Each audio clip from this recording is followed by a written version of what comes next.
శ్రీరంగం గుళ్ళో ఒక ఆయన పడుకుని రాత్రి నిద్రపోయాడు పొరపాటున. నిద్రపోతే తెల్లవారుజామున చీకట్లో పూజ చేయడానికి వస్తాట విభీషణుడు. వాళ్ళు అక్కడ ఉన్నటువంటివి కొన్ని పువ్వులు అవి పట్టుకెళ్లడంలో ఈ వీణ్ణి కూడా బుట్టలో వేసి పట్టుకుపోయారు.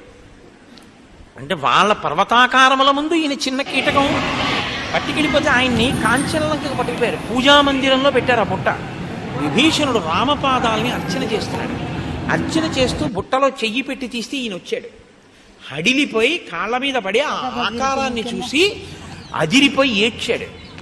పొరపాటున వచ్చావు కాబట్టి నిన్ను విడిచిపెడుతున్నానని మళ్ళీ రాక్షసులకిచ్చి శ్రీరంగంలో దింపేశారని అతను తన అనుభవాన్ని వివరించినటువంటి గాథ పడిందోసారి ఒక మ్యాగజైన్లో.